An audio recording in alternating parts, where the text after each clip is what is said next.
Welcome back. Number 4, we're doing arithmetic operations. So this is just going to be us doing some maths in Python. Most of the symbols work exactly the same way they would in programs like Excel and your normal calculator, right? It's going to be the same thing in Python. First things first, we have addition, and that works the same way. We just use the plus sign. Next, we have subtraction. Again, the same way. We use this minus sign or the dash. Next, we have multiplication, and in this one, we use the star, not the X on our keyboard, but the star instead. Then we have division, which is just going to be a forward slash. Now, this is where it gets slightly different. We have what's known as a whole number division. So, for example, imagine I divided 10 by 3. The answer is supposed to be 3.33333 reoccurring, right? That's what this will give me. When I go to whole number division, what it will do, it will scrap the 0.33 part, and it will just give me the whole number. Whereas we have remainder division, it does the complete opposite. It scraps the whole number and only gives me the remainder. So these two are going to be the only two that are slightly different, but I'm going to show you guys how to use them. So let's jump into Python. We're going to do each thing a step at a time. So let's do addition first. So I'm going to maybe do that, addition, addition as the first one. But before I do that, I'm going to create some variables at the top so I can then use those later on. Because remember, the whole point of variables, I don't want to keep typing in the numbers manually. I don't want to keep remembering things, right? So let's use some big numbers so it makes more sense. So let's do num1 equals 1000. Num2 equals some random number. So let's say 2369. Something like that, right? Let's do num3 is going to be equal to 15. All right, and num4 maybe. Let's make that a decent one. Let's make that something like 5. Okay, so addition. How do we add numbers? We can simply, again, if we need this value on the terminal below, on the shell below, we have to print. So I can say addition, addition equals num1 plus num2 plus num3 plus num4. But when I run this program, if I'm going to press F5 on my keyboard now, nothing is going to happen. I don't get an output because I didn't print this value. So I can either come in here now and I can say print addition, and that will give me an output here. So I'm going to press F5 again. I get an output here, or I can remove all of this and I can just say print this. So let me remove this. Let me remove this part here. I can say print, open bracket here, close bracket here, and I'm going to actually remove this. And now when I run this, I get my values, the same value. But I like to store things in variables so that I don't have to keep going back and forth. So I'm going to use the method that had me print addition instead. So this is how we print addition. I have a variable called addition. Now again, I can call this anything I want, but because we're doing addition, and then I have num1, which I already created at the top. I have num2 created at the top as well. Num3 created at the top. Num4 created at the top. A quick thing to note, before you use a variable, you have to create it and you have to initiate it. You have to start it. Even if that variable is equal to 0 or nothing, you have to create it first. If I print addition, I can also add another number to addition. So I can add, let's say, 151515 to addition. And when I print that, I'm going to get a different value again. Because remember, addition would come in as a number. And for me to prove to you that this is actually an integer, I'm going to do print. I'm going to do type, and I'm going to put addition on the inside. So what this will do, same thing as before, creates my variable called addition, adds all the numbers together, then I print the value of addition, and what I'm doing here is printing the type of data that addition holds. So when I press F5 and run, it tells me my class is an int, an integer. Next we have subtraction, subtraction, subtraction, and I'm going to call my variable sub or subtraction. I might as well do the full thing. Variable names are typically supposed to be descriptive enough that there shouldn't be any guesswork in working on what that variable is actually doing. So I could just put sub, I could just put add, and those would make sense. But because I'm teaching you guys from the basics, I might as well put the whole thing. Feel free to have your variable name relatively long once it makes sense. because when you're going over the program, imagine you had a program of 200-300 lines, right? As a beginner going over the program, you want to quickly glance and see what things mean. Subtraction, which two numbers should I subtract? Let's do subtraction 1 and subtraction 2, so that way I can do two different ones. So subtraction 1 equals subtraction 2 equals, all I'm doing here is changing the name of the variable. So subtraction 1, let's do num2 minus num1. So num2 minus num1. And for subtraction 2, let's do num3 minus num4. Num3 minus num4. You know what, let's do a weird one so we can get a negative number as well. So why not? Let's do subtraction 3. I'm going to call that one, let's do num4 minus num1. Num4 is 5. Num1 is 1000. That's a big difference, right? So num4 minus num1. And remember, I haven't printed any of these yet. All I've said is subtract the numbers. That's all I've said. Now let's go ahead and print the values for each of these. So I'm going to go print, and I'm just going to copy subtraction 1, paste it in there. Now I can put all of them on the same line by simply separating them with a comma, right? So I can put subtraction 1, subtraction 2, subtraction 3, and that would print all of them on the same line. So let me press F5 now and show you what that looks like. All values are on the same line, but this doesn't tell me anything. So what I'm going to start doing from now on is adding text to my print statements. So I might do double quotes here. So put two sets of quotes, put a comma, and then I'm going to say in this one, sub1. I'm going to put a colon as well. And after that one, I'm going to put double quotes again. I'm going to also put a comma, and I'm going to say sub2. This might not look perfect because I'm not really worried about how it looks right now, but I'm just trying to get the information in there. So when you want to print two different types of things in a single print statement, you separate them typically by a comma. Now, in some cases, you can separate by a plus, but because we're using numbers here, that might not be the best thing. Next, we have sub3, put my colon. Now, when I run the same program, oh, what did I do? I made a mistake somewhere. That's fine. What did I miss out? I left off a comma here. Let me put my comma there, because whenever we're printing different types of things, we have to separate different types of things with a comma. So I'm going to press F5 again. And there we go. Sub1 is that value. Sub2 is that value. And sub3 is that value. So this is how we do our subtractions. Now, I will probably want to put these on a different line, because as you can see, I've got 3389 there. I've got the class int there. And this is a bit too close. So I'm going to move this down maybe 1 or 2 lines. To add a new line character, you simply put, I think that's backslash and n. Yeah, that one is the backslash one. Backslash and n. Now, when I run this program again, you should see a gap between class int and sub1. Press F5. You can see there's an empty line there. That's what this thing does here, the backslash n.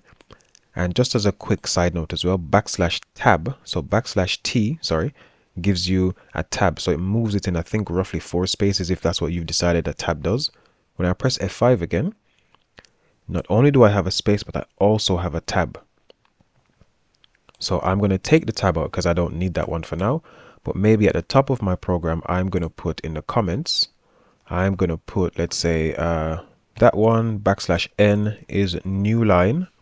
And then I'm going to put backslash t is for a tab.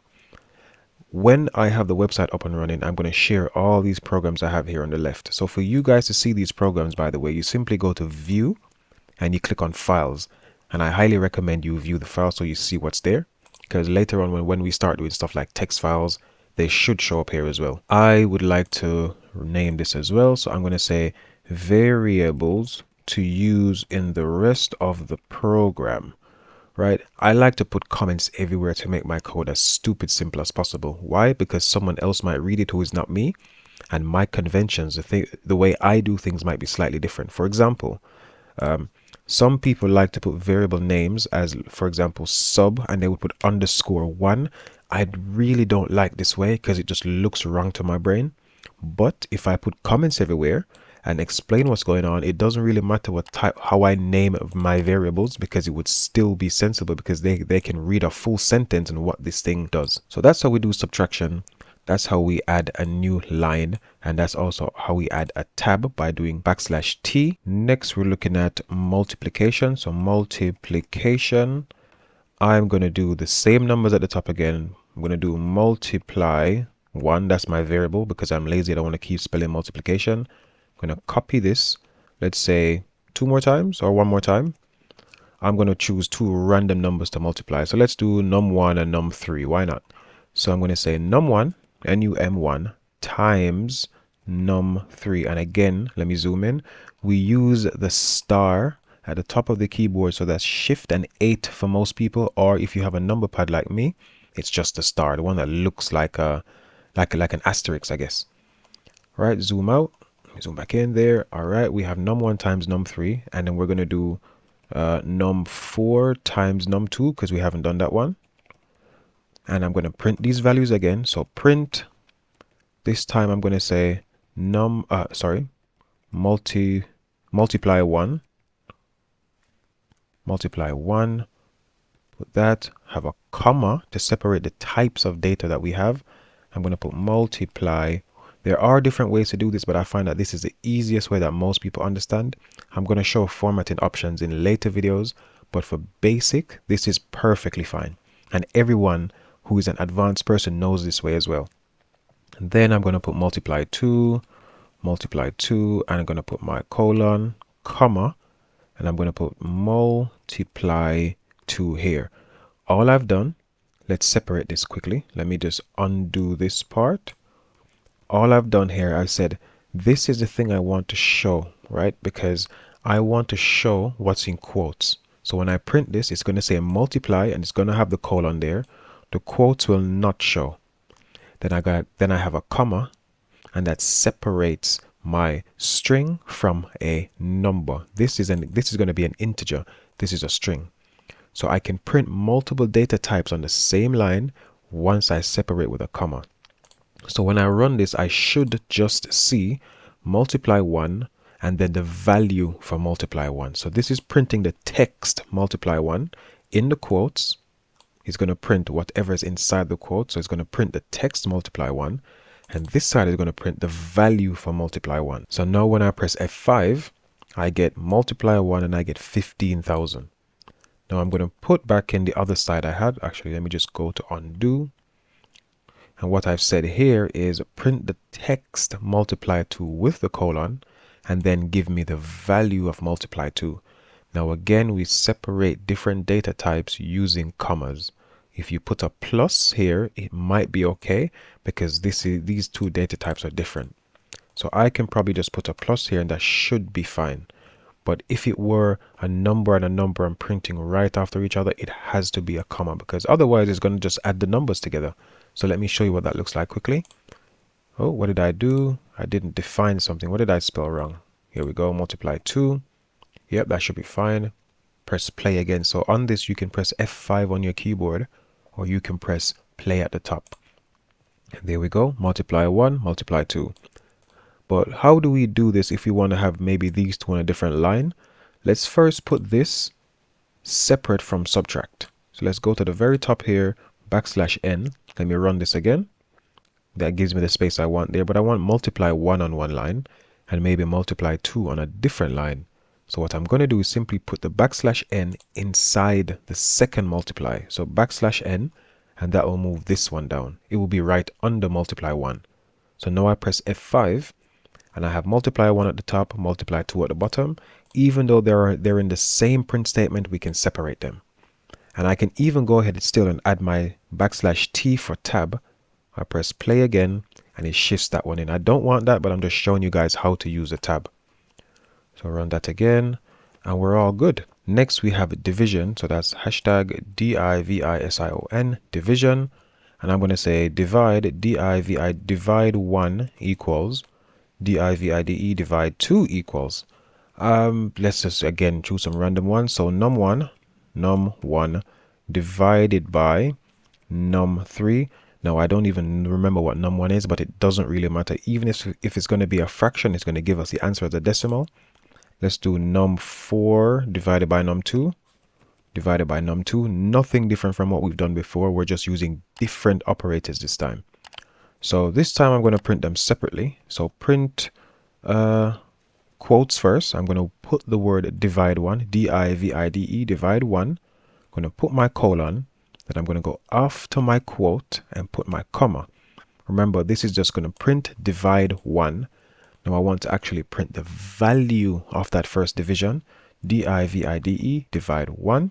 That's going to print whatever value this is. So I'm going to go F5 to run this. And this, whatever the value is, 66.66666 reoccurring, right? I need a new line here as well. So \n for new line. I'm going to print this on a separate line just because I can separate the print statements. So for here, I'm going to put divide 2. So let me copy this because I'm lazy. Let's paste that in there. Let's do divide 2. I don't want a new line character here because I want them to be together because they're the same type of thing. After the quotes, I'm going to put my comma. And I'm going to put divide, D-I-V-I-D-E, divide 2. And that should be all I need to do. I press F5. And here I go. These are my values. Oh, I left off the colon there. There we go. Nice and neat. The next thing we have is whole number division. So hashtag whole number, D-I-V-I-S-I-O-N, whole number division. Sorry, I have to spell stuff out sometimes for it to click in my brain. So whole number division, let me go back to my Word document, and that's going to be the double forward slash instead of the normal forward slash. So let's see if we can use one of these that's supposed to give a remainder, but I don't want the remainder. I only want the whole number part. So let me go back to my program and let me do, let's call this one whole number, D-I-V-I-D-E, whole number divide 1 equals, and let's do whole, oh, I don't want to do the whole thing, whole number, D-I-V-I-D-E, divide 2 equals, I did something wrong here, this is supposed to be an N. So WN simply means whole number divide, and this is where people normally put in like an underscore to separate the different names being used or different words being used. So W for whole, N for number, and underscore divide. Whichever way you want to name your variables, it's up to you once they are in a form that makes relative sense to someone else. Alright, so which two numbers can I divide and I'll get a whole number? If I do 15 divided by 5, that's pointless because that's only going to give a whole number. There's no remainder there. Let's do a weird one. Let's do the 2369 by 15. I think there should be a whole number, but I haven't tested it myself. So num2 divided by num3. All right, so let me go down here. So let's do num2 divide by num3. Now let's print that, print. Let's print whole number underscore D-I-V-I-D-E divide 1. That's going to print the value here. I only care about the value for now because we know now how to print things and make it look pretty.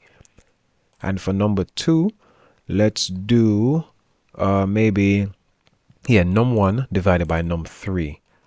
Num1 divided by num3. So let's do num1 divide by num3. And I'm going to print that one as well. So I'm going to print, copy this because I'm lazy, paste that there, change that to number 2. And that should print the second value there. Now I'm going to bring up my calculator as well, just to make sure we get the values we're supposed to get. So num2 divided by num3. Num2 is 2369 divided by num3 is 15. Right, so we know the whole number part should be 157. The decimal part is supposed to be 0.9333333. That's what the decimal part is supposed to be, the remainder part. We don't care about the remainder now. We should just get 157. And for the next one, it should be num1 divided by num3 again. So num1 is 1000. So let's clear this. So 1000 divided by 15. The whole number part is supposed to be 66. And the decimal part is supposed to be 0.666667 reoccurring, right? So when I go to run my program now, I should get two whole numbers, 157 and 66. I'm clicking here, pressing F5. Here we go, 157 and 66. Let me put a space in here somewhere. Maybe let's do here, \n, and we should have a space there. Run this again. Oh, what did I do wrong? Oh, I left off the comma again. Here we go, comma there. Run F5. Oh, here we go. So I've said whole number division 1 and whole number division 2, And again, it prints what's inside the string. It prints what's inside the quotes, and it gives me the value at the very end. So whole number division 1, that's the value, the number I'm going to get. So let me run this again, F5 on your keyboard. And here we go. That one is 157 and that one is 66. So let me put a new line character here, just so it doesn't print with the stuff above. Press F5 and there we go. Whole number division 157 and 66. The final thing we have to look at in this one is going to be remainder divisions, R-E-M-A-I, remainder, D-I-V-I-S-I-O-N, remainder division. I'm going to call this one R, D-I-V-I-S-I-O-N 1, remainder division 1 equals. I'm going to copy this again, of course. Control C to copy, by the way, Control V for Victor to paste. Remainder division 1. You know what? I'm going to use these same numbers, because I know that these numbers give me a whole number part, which is what I have down here, and it also gives me a remainder part as well. So let me just copy this. Control C to copy, click where you want, Control V to paste. Highlight this one, Control C to copy, Control V to paste. I know this should work. I should not get 157 and I should not get 66. Let me go back to my calculator again. For the second one, I should get something like this, 0.666667 reoccurring. And for the first one, what was that one again? I forgot the numbers now. Number 2 divided by number 3. Number 2 was 2369 divided by 15. So I should get 0.933333 reoccurring for the second one. Let me go all the way back down in my program. Let me print remainder, so quotes again, R division 1, put that there. And I'm going to put this variable name here. And again, what I'm doing here, I'm saying print what's in the quotes. That's a string, and I want you to put those values close together with a space. The comma adds a space automatically, and put the value after it. So this is a saying what is going to be printed, and this is saying exactly the value of what is printed. Let me just copy this again, because that's probably easier.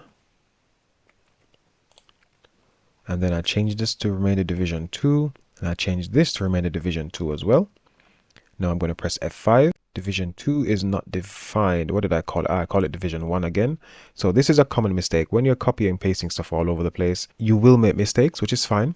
What I love about Python and other programming languages, they tell you what the mistake is in most cases. So listen, this tells me line 43. It's not actually line 43 that's the issue per se, because this should work, but I haven't created a variable called R division 2.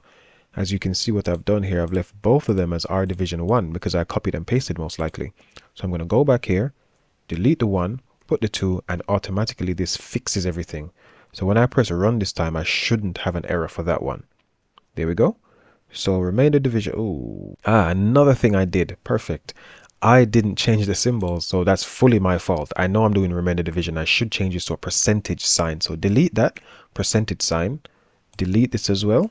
Percentage sign. You know what, I'm leaving all these mistakes in just so I can show you guys how to quickly go back and fix it, because I know this is supposed to be 0.9333 and this is supposed to be 0.66667. So I go back now, I fix those two things, and let me press run one more time. Right, so I've actually gotten the right answer, but bear with me. This is where GCSE math is going to come back into things again. I've got 14 for my remainder and I've got 10 for my remainder instead of the decimal points I got earlier. The way this works is num3 was equal to 15. So when I divide whatever number I divide by num3, the remainder is 14 is left over from that number. So that's what this is. And for num1 divided by num3, 10 is left over. So I think it was like 15. Let me scroll all the way back up. So I think it was 2,369 divided by 15. The remainder is 14. Then I've got 1,000 divided by 15. The remainder is 10. How do we get these to look like decimals? We simply divide by the amount. So we know that num3 was 15. So in here where I have R1 division, I can simply divide that value by either 15, or I can come and I can say num3. I'm going to divide. I'm going to leave one of them as num3 and leave the other one the same. So when I press F5 now, I get the correct decimal that I was supposed to get, that I was expecting, right? And then I also get the whole number value. So this is the whole number that's left over from the division. And this is the decimal that whole number converts to from a whole of the massive number that was divided. So hopefully that made sense. I left all the mistakes I made in so you guys can see some common mistakes and simply quickly how to go back and fix them. So thanks for watching. Hope that was useful.